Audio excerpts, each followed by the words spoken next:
Claudia Mateos, ¿qué tal? ¿Cómo estás? Hola, muy buenas, ¿qué tal? ¿La Semana Santa todo bien? Sí, sí, sí, muy bien, descansando.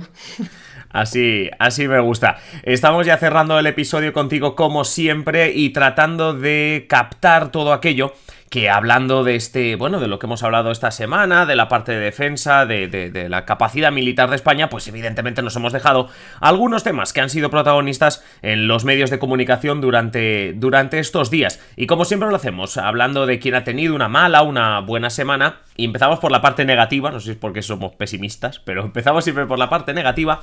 Así que, Claudia, ¿quién ha tenido la peor semana? ¿Quién ha tenido una mala semana? Pues esta semana hemos elegido a Tayyip Erdogan, el actual presidente de Turquía, porque, bueno, ha perdido terreno en las elecciones municipales celebradas este pasado domingo 31 de marzo en Turquía. Por primera vez en 2 décadas ha perdido la mayoría del voto ante el avance del socialdemócrata Partido Republicano del Pueblo, que gobernará en las 5 ciudades más pobladas del país, incluidas Estambul y la capital, Ankara. Ante esto, Erdogan reconoció su mal resultado y agregó que, bueno, esto no es un fin, sino un punto de inflexión. Erdogan es presidente de Turquía desde agosto de 2014 y desde su subida al poder su gobierno ha desarrollado un enfoque más ambicioso de la política exterior, como su adopción de reformas para entrar en la Unión Europea o la presencia de tropas turcas en Siria. Si bien es cierto que Erdogan no estaba en las papeletas, los resultados de las municipales pues, se han convertido en una señal de descontento contra el presidente. Su partido había movilizado todos los recursos del Estado para recuperar Estambul y Ankara y Erdogan participó activamente en la campaña. El presidente turco había reiterado en numerosas ocasiones la importancia de reconquistar Estambul, una ciudad que su partido pues, había perdido en 2019 tras 25 años de gobierno islamista. De hecho, la situación de crisis económica que atraviesa el país, con una inflación del 80%, o la débil respuesta del gobierno tras los terremotos de 2023, han sido determinantes para este descenso de popularidad. El partido de Erdogan solo ha mantenido el gobierno en 23 capitales de provincia, cuando hasta ahora gobernaba en 38. La oposición se ha quedado con el control de 36, más de 10 por encima de las 22 que había conseguido en 2019. Erdogan afirmó a inicios de marzo que estas elecciones municipales serían las últimas, organizadas bajo su autoridad, dando a entender que bueno, una posible retirada de la política pues se podía ver, ya que la Constitución solo deja 2 mandatos. Sin embargo, teniendo en cuenta el liderazgo autocrático del mandatario turco y la debilidad en la que ha quedado su partido tras los comicios, no se descarta que se mantenga la primera línea de la política, ya que aún quedan 4 años para las próximas elecciones generales. 4 años para un político son mucho, eso es un crédito largo. Por cierto, déjame aprovechar que hablamos de Erdogan y de Turquía para comentar una curiosidad, y es que en esta Semana Santa os lo recomendamos, tenemos un vídeo en el canal de YouTube sobre el golpe de Estado, el frustrado golpe de Estado que sufrió Turquía ahora ya hace unos cuantos años. No es que se cumpla ahora el aniversario, pero esta Semana Santa ha habido mucha gente que le ha dado por comentarlo y por verlo, así que por alguna razón también os lo vamos a recomendar, que podéis ir a nuestro canal de YouTube, el de Simple Política, donde entre otras cosas encontraréis este vídeo. Como decimos, hablábamos de Turquía por Recep Tayyip Erdogan, el presidente de Turquía, que ha tenido una mala semana después de ver los resultados, como nos decías, Claudia, de estas últimas elecciones locales. Venimos hasta España para hablar, Claudia, de la persona que ha podido tener una buena semana. Hemos elegido en este caso a Yolanda Díaz, ministra de Trabajo y Economía Social, vicepresidenta segunda del Gobierno y fundadora de Sumar. Ha destacado esta semana por los datos del mercado laboral del mes de marzo, que ha firmado como los mejores en décadas. Yolanda Díaz ha destacado que España había hecho historia al alcanzar los 20,9 millones de afiliados a la Seguridad Social. Sobre los datos de desempleo, que muestran un descenso en marzo de 33.400 personas, ha hecho hincapié también en el retroceso del paro juvenil, que ha situado el número de jóvenes en desempleo en mínimos históricos para un mes de marzo. Con este dato, el desempleo se sitúa en 2,73 millones de personas, el mejor dato para un mes de marzo desde 2008, hace ya 16 años. Es un dato muy positivo, teniendo en cuenta que la inflación pues, no termina de despegarse de la economía, la ralentización de la economía europea y el impacto de la subida de tipos de interés, que afecta a las empresas a la hora de crear más puestos de trabajo. Según la ministra, esta mejora no se refleja solo en la cantidad, sino también en la calidad del empleo. España cuenta con 3,3 millones de contratos indefinidos nuevos desde la aprobación de la reforma laboral y la menor tasa de temporalidad de su historia. A pesar del mal tiempo pasado por agua esta Semana Santa, ha dejado cifras de récord. tanto en ocupación como en gasto por viajero y en creación de empleo. España creó casi 200.000 puestos de trabajo y la hostelería incorporó más de 81.000 nuevos cotizantes a lo largo de este mes, casi un 50% más de lo que es habitual en marzo. Díez concluyó con que los datos del mercado de trabajo en nuestro país eran los mejores en décadas, pero que en este gobierno no se iban a conformar. Dijo que mientras hubiese una sola persona que quisiera trabajar en nuestro país y no pudiese hacerlo, no pararían. Concluyó con aún nos queda mucho por hacer.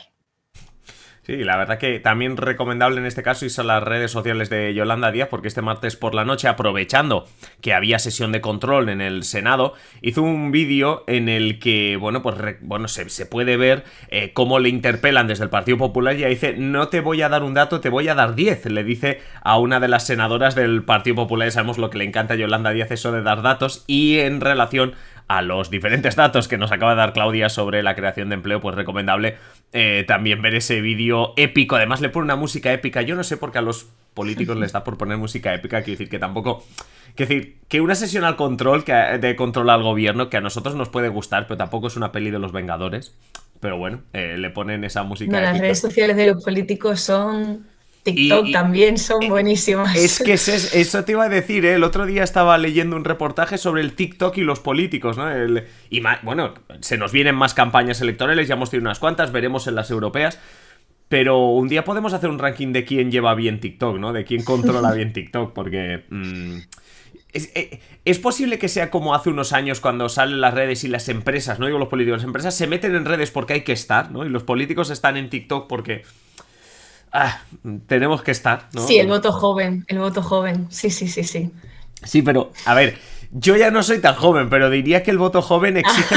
No, pero me refiero, digo yo que el voto de 20 años, de 25 años, al menos le exige al político no hacer el ridículo. O no, o me equivoco, a lo mejor es el hecho de estar en TikTok ya... Ay, mira qué salado que está en TikTok. Un poco ambas, yo creo, ¿eh? ¿Sí? O sea, si algún político empieza a decir bro... y este tipo de cosas... Tal vez eso no, pero si te llega cuando no lo sigues, a lo mejor le das más importancia. Dices, mira, me ha llegado, cosa que otro no ha hecho. Bueno, eso es verdad, por lo menos... Oye, es verdad, por lo menos te acordarás del nombre. Hay una pregunta interesante siempre en las encuestas, que es si tú conoces a ese candidato. Y oye, a lo mejor el hecho de que aunque sea haciendo el ridículo aparezcas en TikTok... Oye, pues otro día podemos hablar de ello. Seguimos adelante porque hemos hablado de quién ha tenido una mala semana, Erdogan, una buena semana. Consideramos que Yolanda Díaz con estos datos del empleo. ¿Quién es el protagonista de la semana? Hemos elegido el presidente iraní, Ebrahim Raisi, por su afirmación de que el ataque israelí al consulado de Irán en Siria no quedará sin respuesta.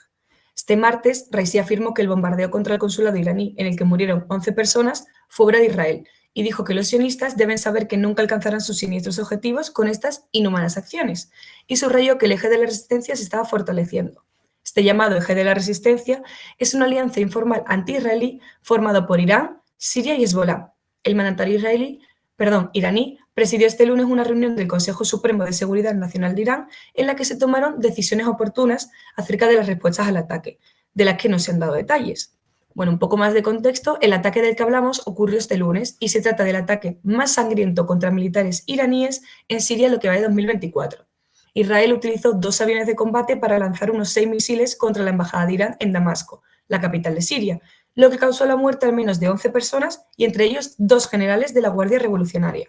Aunque Israel ha atacado con frecuencia objetivos vinculados a Irán en Siria, el ataque de este lunes fue la primera vez que lo hacía directamente a una instalación diplomática iraní.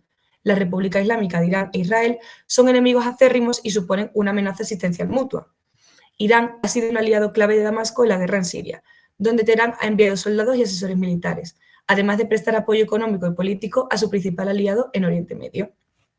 El presidente de Irán ha enviado un mensaje a Estados Unidos en el que también le responsabiliza por ser el aliado principal de Israel, aunque a esto Estados Unidos respondió diciendo que no estaba implicado y que no conocía este ataque de antemano. Además, el partido milicia chií libanés Hezbollah ha prometido este martes castigo y venganza contra Israel.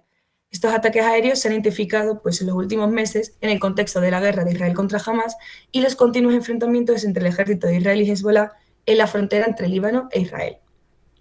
Mientras aquí estábamos dedicando este episodio a saber si España, y luego también con Emilio hemos hablado de si Europa estamos preparados para una guerra, Lo que nos comentas, Claudia, es que en Oriente Próximo la cosa también está escalando y que no necesariamente tiene que ver con la guerra en Ucrania, que es a la que en principio nosotros nos estamos preparando, y que allí también parece que la cosa está escalando. Por último, para todos aquellos que no nos siguen o que no siguen habitualmente nuestra web, simplepolitica.com, o nuestras redes sociales en X, antes Twitter, y también en Instagram y TikTok, ¿qué es lo que se están perdiendo? El pasado 27 de marzo se eligió a Arabia Saudí como sede para encabezar el Foro sobre Derechos de las Mujeres de la ONU. El embajador saudí ante la ONU fue elegido presidente de la Comisión de la Condición Jurídica y Social de la Mujer, lo que ha generado mucha controversia a nivel internacional, y ONG y organizaciones de derechos humanos como Human Rights Watch o Amnistía Internacional han criticado, ya que Arabia Saudí no es un país modelo en derechos de las mujeres. De hecho, el último informe del Foro Económico Mundial sobre la brecha de género situó a Arabia Saudí en el puesto 131 de 146. Justo esta semana pues hemos subido un artículo en la web explicando todo esto. Me encanta porque entre las cosas que vamos aprendiendo, en este caso, Claudia, esta semana has hecho un ejercicio de eufemismos, ¿no? Cuando Arabia Saudí no es un país modelo en derecho de las mujeres. Modelo.